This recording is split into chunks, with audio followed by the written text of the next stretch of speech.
Sommaire, liste des abréviations. Introduction. Chapitre 1. Que sont les soins palliatifs? Quels sont les soins palliatifs? Qui est concerné par rapport aux soins palliatifs? Quel environnement on peut administrer les soins palliatifs? Donc, à tous ces genres de questionnements, nous avons besoin d'avoir des précisions ainsi de suite. Chapitre 2. Offrir des soins palliatifs dans votre environnement. Soins palliatifs dans votre environnement. C'est comme je viens de dire, comme aujourd'hui, dans notre environnement, le Gabon, nous avons un souci qui affecte toute la nation gabonaise vis-à-vis de l'incident qui s'est produit dernièrement à l'Esther Miracle. Donc, il faut que les soins soient administrés dans les familles et les victimes qui ont vécu cet événement ont aussi besoin de soins palliatifs. Donc, ces soins doivent être administrés d'une manière sans discrétion. Vous ne pouvez pas dire que non, aujourd'hui là, je vais m'occuper. Seulement que pour le mien, vous devez vous occuper. Notre environnement, d'abord, spirituellement, soutenir les parents, physiquement, soutenir les victimes. Spirituellement, vous devez aussi soutenir ainsi que médicalement ou soit paramédicaux, nous devons assister ces derniers qui sont dans des moments difficiles. Voilà la raison pour laquelle le soin palliatif ne regarde pas seulement un individu. Le soin palliatif est par rapport à l'environnement ou bien à l'effet qui se produit. Ce n'est pas seulement pour les personnes atteintes de VIH/SIDA ou les personnes dans le stade terminal, mais les personnes où il y a des difficultés psychologiques et financières aussi. L'incident qui s'est produit dernièrement, tout le monde a besoin de soutien et de traitement palliatif. Tirer les ressources locales. Vous allez voir des informations erronées qui donnent les informations qui n'est pas conformes au niveau national. Et les gens ne compartissent pas à la douleur des autres. Vous voyez que les gens sont en train de présenter. Or, quand vous voyez un parent en train de pleurer, en train de gémisser par rapport à la douleur, c'est nous, le corps professionnel, médical et paramédical, nous devons assister ces derniers pour les aider, les accompagner à atténuer cette douleur qui touche toute la population gabonaise. Différents modèles de soins palliatifs. Nous avons les différents modèles de soins palliatifs. Et ces soins sont administrés selon les catégories de personnes, selon l'état, le degré de l'incident, le degré de la gravité de la chose. Et vous pouvez calmer tranquillement la douleur par votre façon d'agir, par votre façon de se comporter, par votre manière de réagir vis-à-vis à la douleur des autres. Les équipes pour aider les gens, aider les individus. Ce n'est pas mon parent qui est là, Ce n'est pas comme ça. Tout le monde va mettre la main à la pâte pour aider. Vous allez voir une femme qui a couru, en même temps son fils est dans des situations difficiles, qui ne sait même pas si son fils est vivant, mais quand elle a vu une femme tomber, il n'a rien pu aider, porter secours à cette dame. Et la femme a couru, acheté de l'eau, acheté le sucre, et on a donné à la dame qui s'est écoulée, qui a eu un malaise, parce que peut-être depuis le matin, elle n'a pas eu quelque chose à manger, et avec toute la douleur qu'elle a encaissée, parce qu'elle ne voit pas d'abord son parent qui est dans le bateau. Donc, imaginez-vous. Et elle aussi, celle qui est venue mettre la main, porter ses coups, elle a aussi son fils qui est à l'intérieur. Et cet amour va aider que son fils ressort vivant. Donc, tout le monde va mettre la main pour porter ses coups. Je ne pense pas à quelqu'un qui a fait dans le domaine médical qui y ait l'amour. L'amour doit être revenu. Parce que tu ne peux pas venir aider quelqu'un d'abord physiquement, spirituellement, si l'amour n'est pas dans ton cœur. Imaginez-vous, vous êtes des mamans, nous sommes des parents, quelqu'un qui n'a pas l'amour, son fils d'abord, on ne sait pas si son fils est déjà décédé dans le bateau, mais elle vient parce qu'elle a vu l'autre tomber pour porter ses coups. S'il n'a pas l'amour, est-ce que quelqu'un peut poser cet acte? Non. C'est parce qu'il y a l'amour. Donc, ce sont tous les éléments de soins palliatifs. Ce n'est pas seulement aller administrer le médicament. L'acte que tu as posé pour simplement, on n'a pas donné le comprimé, il y avait juste de l'eau et des sucres, parce que le traitement était que le sucre peut aider la personne, peut-être la personne n'a pas mangé depuis le matin et la personne a fait l'hypoglycémie. Et directement quand la personne a mis le sucre à la bouche, a sucé le sucre, a pris de l'eau, s'est réveillé. Vous avez fait un traitement palliatif. Vous avez aidé la personne à retrouver la vie. Donc, nous devons faire des groupes, des étapes pour régner ensemble. Vous devez faire en sorte que ces soins soient en règle. De groupes. Difficile. Ce qui se passe chez nous au Gabon actuellement, ce sont des questions difficiles. Vraiment spirituellement, si tu regardes quelqu'un sorti et à bonne santé, vous remerciez Dieu. Des questions difficiles. Comment je vais poser ce genre de questions? Comment? Pourquoi? Rentrer dans le profondeur, parce qu'avoir de guérir une personne, comment je dois procéder? Comment je dois agir?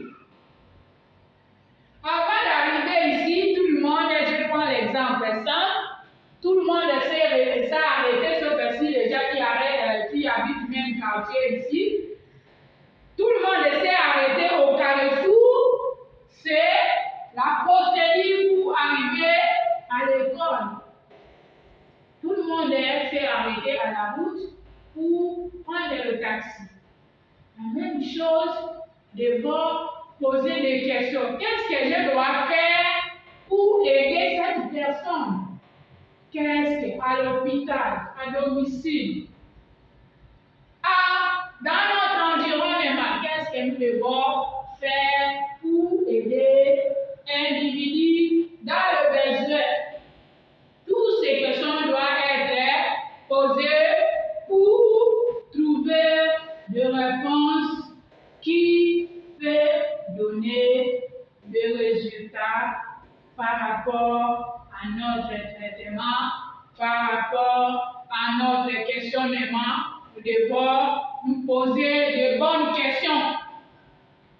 Il faut se poser de bonnes questions pour réaliser ce qui est réalisable. Des soutiens spirituels, soutenir spirituellement. Tu as, en tant que professionnel de la santé, quelqu'un est décédé, tu penses ça comme si c'était un amusement, vous postez ça sur les réseaux sociaux, vous faites ce que vous faites, en tant que les gens sont dans la douleur. Vous devez poser des questions, assister ces gens. Quelle que soit d'une manière spirituelle, chacun de nous va mourir. Moi, je vais mourir, elle va mourir, ainsi de suite, et tout le monde va mourir. Et quand vous voyez un individu dans la douleur comme ça, il faut l'assister. Ne prenez pas ces choses comme si c'était de la blague. Ne prenez pas comme si c'était de l'amusement. On est en train de blaguer.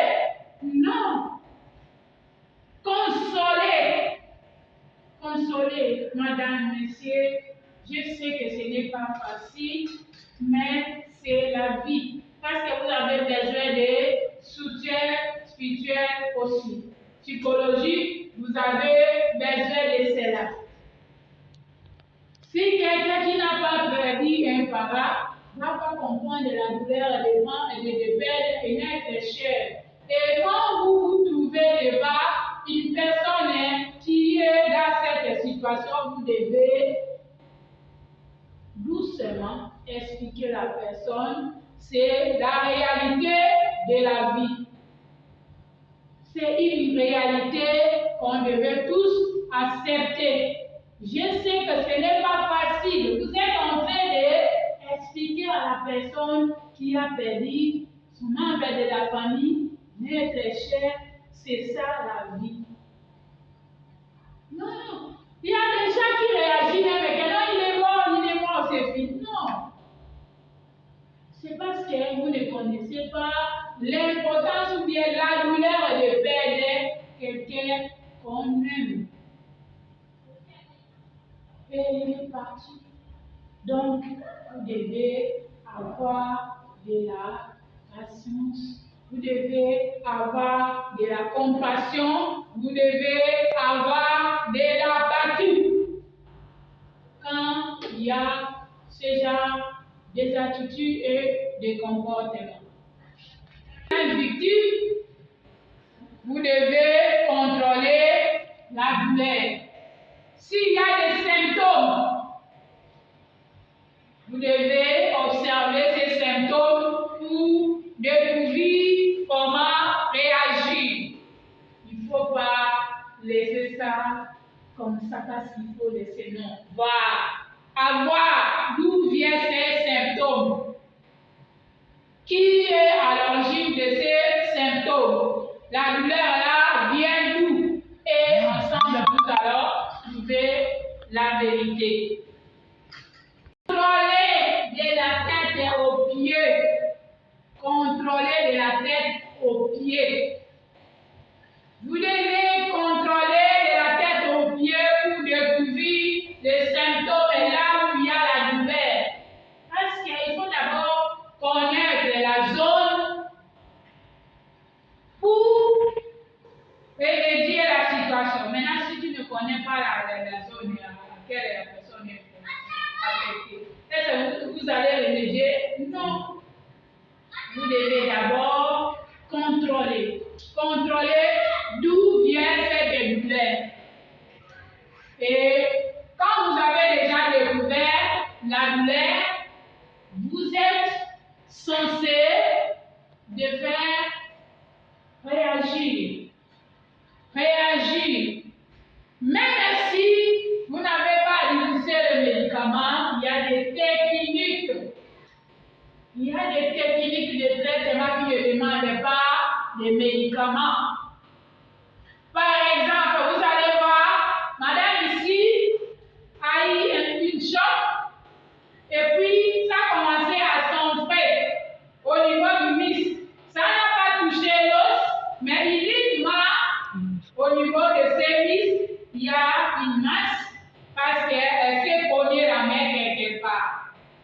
je ne suis pas forcément, si par exemple, je me trouve au fond de Makokou, je ne sais pas, Mantoul, je me trouve au fond du village, là où je n'ai pas de médicaments, je n'ai rien du tout.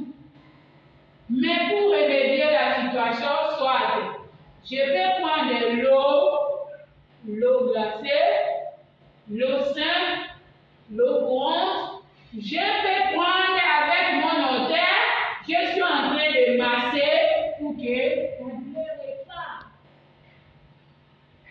Tout traitement ne demande pas les médicaments, mes amis.